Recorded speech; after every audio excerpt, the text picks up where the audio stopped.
Peço a você um minuto de sua atenção.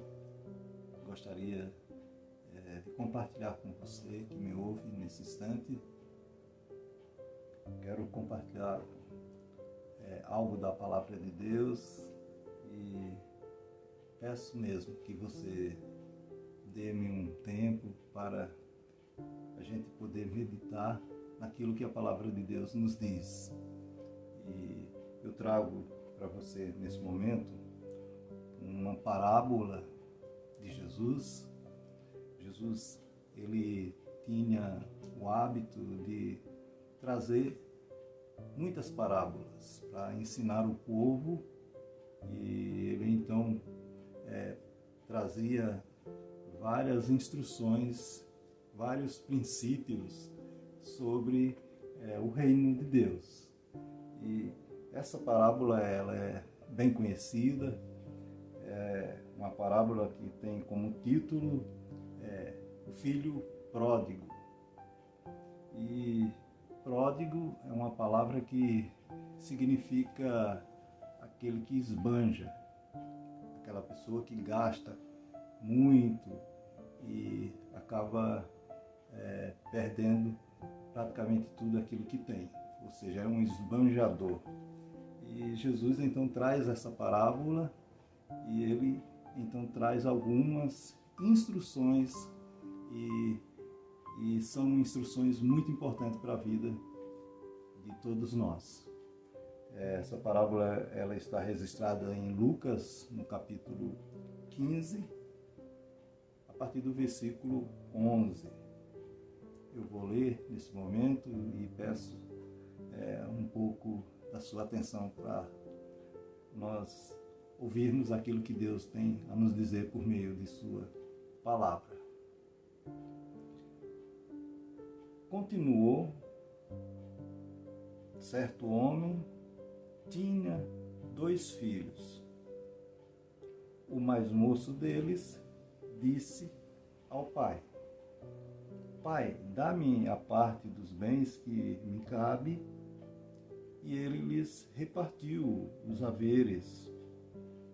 Passados não muitos dias, o filho mais moço, ajuntando tudo o que era seu, partiu para uma terra distante e lá dissipou todos os seus bens, vivendo dissolutamente. Depois de ter consumido tudo, sobreveio àquele país uma grande fome, e ele começou a passar necessidade. Então ele foi e se agregou a um dos cidadãos daquela terra, e este o mandou para os seus campos a guardar porcos. Ali desejava ele fartar-se das alfarrobas que os porcos comiam, mas ninguém lhe dava nada. Então, caindo em si, disse: Quantos trabalhadores de meu pai têm pão com fartura, e eu aqui morro de fome. Levantar-me-ei e irei ter com o meu pai. E lhe direi: Pai, pequei contra o céu diante de ti. Já não sou digno de ser chamado teu filho. Trata-me como um dos teus trabalhadores. E, levantando-se, foi para o seu pai. Vinha ele ainda longe quando seu pai o avistou e, compadecido dele, correndo, o abraçou e beijou. E o filho lhe disse: Pai, pequei contra o céu e diante de ti, já não sou digno de ser chamado teu filho. O pai, porém, disse aos seus servos: Trazei depressa a melhor roupa, vestiu, ponde-lhe um anel no dedo e sandália nos pés. Trazei também e matai o novilho cevado. Comamos e regozijemo-nos, porque esse meu filho estava morto e reviveu. Estava perdido e foi achado. E começaram a se regozijar-se. Ora, o filho mais velho estivera no campo e, quando voltava, ao aproximar-se da casa, ouviu a música e as danças. Chamou um dos criados e perguntou-lhe o que era aquilo. E ele informou: veio teu irmão e teu pai mandou matar um novilho cevado, porque o recuperou com saúde. Ele se indignou e não queria entrar. Saindo, porém, o pai procurava conciliá-lo. Mas ele respondeu ao seu pai: há tantos anos que te sirvo, sem jamais transgredir uma ordem tua, e nunca me destes um cabrito, sequer, para alegrar-me com os meus amigos. Vindo, porém, esse teu filho, que desperdiçou os teus bens com meretrizes, tu mandastes matar para ele o novilho cevado. Então lhe respondeu o pai: meu filho, tu sempre estás comigo, tudo o que é meu é teu. Entretanto, era preciso que nos regozijássemos e nos alegrássemos, porque esse teu irmão estava morto e reviveu, estava perdido e foi achado. Ok, é uma parábola que um pouquinho longa. Esta parábola de Jesus é uma parábola que ela é precedida por duas parábolas. Jesus estava cercado dos fariseus, dos publicanos, e Jesus estava comendo, estava junto com esses publicanos, com esses que eram considerados pecadores, e Jesus estava comendo com eles, estava os ouvindo e conversando com eles.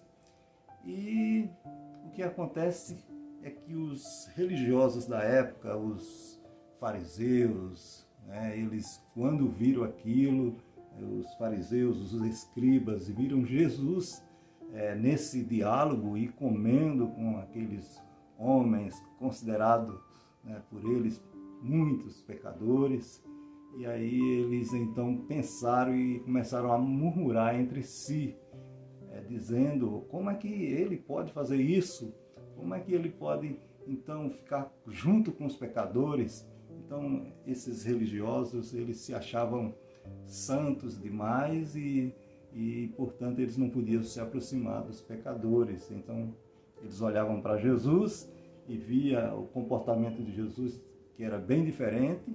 E aí, então, eles começavam a, entre si, começavam a acusar Jesus. Aí, como eu disse, essa parábola ela é precedida de duas parábolas. E é justamente aí, depois de Jesus ouvir esses questionamentos desses fariseus e escribas, aí Jesus, então, começa a falar sobre a primeira parábola que ele usa para trazer uma instrução e um ensinamento. É uma parábola de um homem que tinha 100 ovelhas e uma dessas ovelhas se perdeu. Esse homem então deixou as 99 e foi em busca desta única ovelha que havia se perdido. E aí ele traz essa ovelha, acha ela e traz, e aí ele chama os amigos, ele faz uma grande festa, ele se alegra porque aquela ovelha foi encontrada. E aí o texto diz que, Jesus diz que assim também no céu haverá grande alegria por conta de uma pessoa ou de um pecador que se arrepende, de alguém que reconhece o seu erro e volta. E assim, essa é a primeira parábola. E tem uma segunda que ele conta de uma mulher que perde uma dracma, ou seja, uma joia de valor, e ela também vai à procura dessa dracma e ela encontra. E quando ela encontra, também convida as amigas dela e acaba dando também uma grande festa. E é interessante que aí Jesus diz que também, da mesma forma, nos céus haverá uma grande festa quando um pecador ele se arrepende.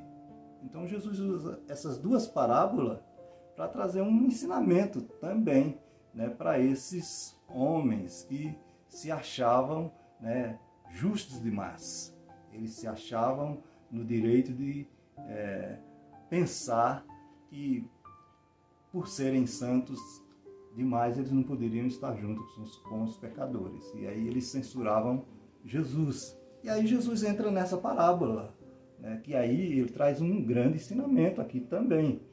Porque ele diz que tinha um jovem, e esse jovem ele tinha mais um irmão, e ele tinha um pai. E ele então vai para o pai, conversa com o pai e diz para o pai que para o pai dividir os bens que ele tinha e dividir com ele, porque ele queria a parte que era dele. E quando ele faz isso, o pai não questionou. Fez exatamente aquilo que ele pediu. Ele repartiu a parte que cabia a ele e a outra parte, então, ficou com seu irmão.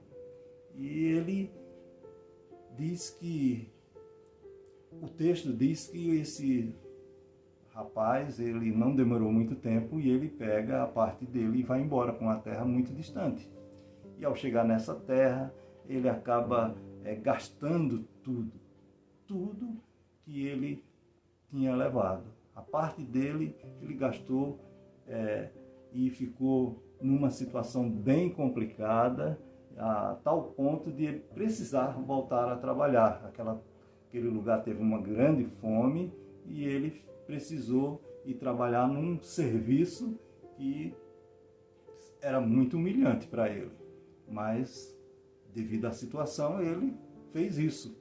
E aí, quando ele chega para trabalhar no chiqueiro de porcos, a situação era tão crítica que ele desejou comer aquelas comidas, né, que ele dava para os porcos, mas nem isso lhe era permitido. E aí ele se lembra, ele cai em si, ele se lembra que na casa do pai dele, os empregados lá tinham o que comer. E ele então, arrependido, diz consigo mesmo: eu vou voltar para a casa do meu pai, vou dizer para ele que eu pequei contra os céus, pequei contra ele e que não sou mais digno de ser chamado um filho dele, mas vou voltar para a casa dele. E isso ele fez. Voltou, mas o pai, Jesus diz na parábola que o pai estava aguardando e quando o avistou de longe, viu ele, correu ao encontro dele. E o jovem, então, foi abraçado pelo seu pai. Esse jovem, então, ele começa a dizer: pai, eu pequei contra os céus, pequei contra ti, não sou mais digno de ser chamado um filho teu. E aí o pai não espera nem sequer ele terminar todas essas falas dele, e aí já manda pegar um novilho que tinha lá, e fez uma grande festa, e aí trocou as roupas daquele jovem, porque ele chegou todo moribundo, trocou o sapato, colocou um anel no dedo dele, e foi dado uma grande festa. E a parábola continua, né? Porque tinha um outro irmão. E o interessante é que o que acontece é que esse irmão está no campo e ele retorna. E quando ele chega, ele ouve as músicas, ele ouve as danças, e aí ele pergunta para um dos criados o que estava acontecendo. E ele então diz: não, seu irmão chegou e seu pai deu uma grande festa e ele está se alegrando com ele porque ele voltou bem. E aí aquele jovem, né, o irmão mais velho, ele chegou na porta e não queria entrar. Estava indignado com aquilo que estava acontecendo. E aí o pai vem e tenta conciliar tudo, e ele pergunta para o pai o que está acontecendo, e o pai diz: olha, o seu irmão voltou, ele está aqui, chegou em paz, e nós estamos nos alegrando. e aquele menino ficou indignado porque ele não achava justo, porque aquele irmão mais novo dele havia gastado tudo e retorna, e o pai acaba dando uma grande festa. E ele então tenta se justificar dizendo: olha, eu estou esse tempo todo com o Senhor, vivendo nesse lugar, e o Senhor sequer um cabrito nunca me deu. E aí vem esse, teu filho, olha só a expressão, teu filho, sequer quis chamar ele de irmão. E aí você pega e dá uma festa para ele, e aí o pai dele fala: meu filho, esse teu irmão estava perdido, ele estava morto e ele reviveu. Então isso era necessário, dar uma grande festa. Mas o filho não quis nem saber, se auto-justificando, porque era um filho que cumpria todos os mandamentos e tudo mais. Mas o pai tenta de todas as formas trazer para ele que aquilo era muito importante. Fazer aquilo era necessário. Aquele filho dele estava morto, estava perdido, foi achado, e isso era motivo suficiente para então ele dar essa grande festa. O que nós percebemos aqui nessa parábola? Há sim figuras importantes que a gente pode assim estar trazendo grandes lições. Esse pai, ele é a figura de Deus. Aquele jovem moço que gastou tudo que tinha e que retornou, ele é os pecadores. Aqueles pecadores que Jesus estava lá conversando com eles e que estava comendo com eles. E o filho mais velho pode ser comparado então com os religiosos da época, pode ser comparado com os fariseus, com os escribas, aqueles que se achavam no direito de não aceitar que Jesus estivesse com os pecadores. E que lições maravilhosas nós podemos tirar aqui? Assim, Deus é um Deus que nos surpreende sempre com a bondade dele. Deus é aquele que está sempre de braços abertos, pronto para perdoar aqueles que se arrependem de seus pecados. Aquele jovem, ele retornou arrependido, e o pai estava de braços abertos, o recebeu, o abraçou, o beijou, deu a ele uma nova roupa, deu a ele novos sapatos, deu a ele dignidade, colocando um anel novo no seu dedo, deu-lhe uma grande festa. E aquele outro filho são os religiosos, que se auto-justificam, acham-se no direito de não dar uma oportunidade para aqueles que pecam, para aqueles que se distanciam de Deus, não estão juntos, não estendem as mãos, porque se acham justos demais, santos demais. E que lições, queridos, nós tiramos com Jesus, como aprendemos com Jesus, que amor maravilhoso é esse de Jesus, que bondade é essa de Deus, o Pai, que nos ama, que esquece tudo aquilo que cometemos, os nossos erros, as nossas fraquezas, sabe? Deus, ele perdoa. Quando há arrependimento, quando há confissão do erro, Deus está disposto a perdoar. E foi exatamente isso que esse pai fez quando aquele jovem voltou arrependido, ele o perdoou. E isso tem a ver com amor, o amor de um pai, que era a figura de Deus. E Deus fez isso conosco. Quando nos distanciamos dele, Deus enviou o seu Filho Jesus para vir a esse mundo, para nos salvar. É isso que a palavra de Deus nos diz. Que Deus amou o mundo de tal maneira que deu seu Filho unigênito, para que todo aquele que nele crê não pereça, mas tenha a vida eterna. Então, nós vemos essa bondade de Deus, enquanto que o outro filho mais velho se justificava, achando que era justo demais, achando que era por mérito, que ele merecia. Mas a Bíblia já nos diz, a palavra de Deus já traz para nós que é graça, nós não somos merecedores, a bondade de Deus que é grande, e a Bíblia diz que pela graça sois salvos, mediante a fé. Isso não vem de vós, é dom de Deus, não vem das obras, para que ninguém se glorie. Ou seja, não há mérito em nós.